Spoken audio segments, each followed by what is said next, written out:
people can't make you feel anything. People can make you initially have emotions on a particular thing, but they can't make you feel anything.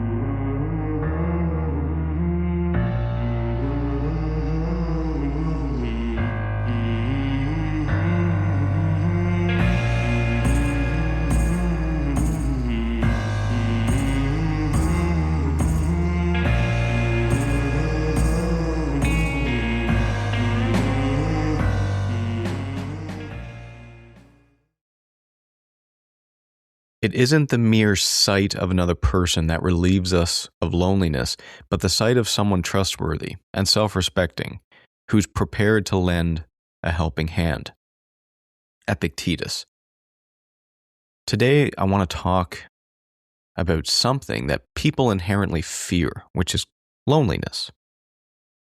Now, the Stoics distinguished between loneliness and solitude. And these are important distinctions because loneliness is a very deep sense of a lack of connection with other people. So it's quite horrible, quite terrible. Whereas solitude is finding peace within yourself. Marcus Aurelius has many quotes on solitude.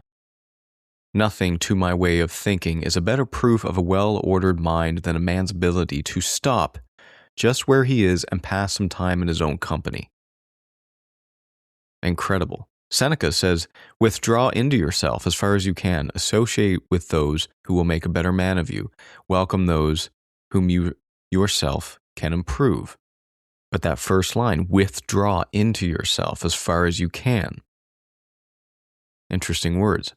But let's first talk about why all of us as human beings fear loneliness. Why is it such a crazy thing? Because a lot of species of animals, a lot of organisms, living creatures, spend a lot of time alone. A lot of them simply are alone all the time.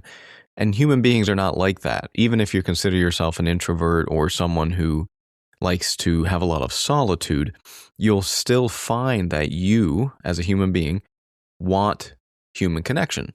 You want a community. You want probably a family. You want friends. You want neighbors. You want to live around other people. It's crazy that most people live near other people. Probably 99.9999% of people live next to someone else. It's very rare to find someone who's a complete solitude-loving person who spends all of their time alone. In fact, you go a little crazy when you do that. But why is that the case? Well, let's go back to evolutionary psychology, where we evolved in groups. And so you can imagine in a world where there are a lot of worldly dangers, animals that want to attack you and kill you, and bugs and disease, the people who survived were the ones who grouped together with other people. In other words, people who became a team, a community, a family with other people are those who survived. And so being around other people is more than just this random thing in our psychology. It's survival. And that is why it is so important to human beings to have connection. Because without it, you could get eaten by an animal because you're by yourself. And then if you extend that just a little bit further, you can see that as human beings that live in groups, you can accomplish just so much more in a group, in a community. You can build waterways, have people designated to cooking, have people designated to cleaning, have people designated to hunting. You don't have to do all of the work yourself. You can have people that are dedicated to digging up sewage systems and making sure that we have, rivers clean of debris. All to the point where we find ourselves in today's society where we have a lot of different jobs and a lot of different people doing different jobs all over the world. And so, yes, being near other people is there for survival. That need is there so that you can survive, but it's also there simply so that you can do less work. Because believe it or not, if you decide to go and live in the woods by yourself, you will have to do more work. That's why some people enjoy it, though those people are very rare. You have to do everything. You have to build your own home. You have to clean your own home, cook for yourself, hunt for yourself. You have to make your own clothes. Think about that. Most of us don't have to make our own clothes because someone else does it for us. But the main point here is that as human beings, we need connection. We need to be around other people because it points to our history of needing that to survive. And so that's the painful loneliness that the Stoics talked about, that lacking of connection. And it's very painful to feel lonely, to be lonely. Hey there. Let me thank you for being a listener to this ad-free podcast. If you enjoy the podcast, there are a few things you can do to help me out. A 5-star review on Spotify or wherever you're listening to this really does help, and it's free. You can also sign up for my Substack newsletter or Patreon. Substack free gets each episode emailed to you along with the transcripts in the form of an article. You'll also get access to my live talks, followed by a Q&A afterward. Substack Premium supporters and my patrons on Patreon get access to the recordings and a brief article of those Q&A sessions, access to full episodes of the Paradoxically Speaking podcast, my Steps to Success interview series, Stoic meditations, and much more. Links to Substack and Patreon can be found in the show notes.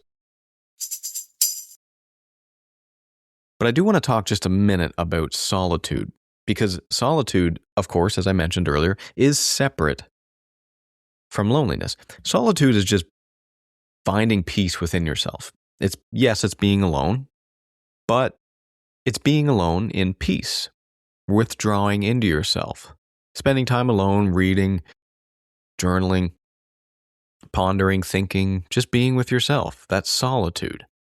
And the purpose of solitude is to remove the noise of the world, because as much as the world protects us and helps us have different things that we wouldn't have on our own, it also gets kind of crazy. There is the idea of the mob and the mob mentality. And yes, people get a little crazy. And so it's very beneficial for you to have some solitude, some alone time. Now, not everyone that has alone time has peace. And this is what Marcus Aurelius was talking about in that quote I mentioned earlier. If you are at peace with yourself, you can spend time alone. And if you're not, your demons are going to come up when you are alone. And this is why so many people find themselves chasing relationships, chasing friends in a desperate manner because of that painful loneliness. They can't spend time alone. And so there is a difference between loneliness and solitude. One is wholesome and the other one is lacking connection. One is peaceful and one is quite terrible. All that to say, loneliness is maybe, think about this, maybe loneliness is the worst thing we can actually feel. Because it points to the survival, because it's so deeply ingrained in our psychology. To feel alone in the world is a very terrible, terrible thing. But I'm going to up that just a little bit because Robin Williams had this wonderful quote. He said, "Most people think that the worst thing in the world is to be alone. But that's not true. The worst thing in the world is to be around people who make you feel alone." Now, this is a fascinating quote for a few different reasons, and I loved Robin Williams. Unfortunately, he took his own life. But the first part of that, most people think that the worst thing is to feel alone. What he's pointing to there is this peace that we can have in solitude. Whereas it's not necessarily the worst thing to be alone. Because as Marcus Aurelius says, you can, and in fact, if your mind is well ordered, you should be at peace. The second part of that,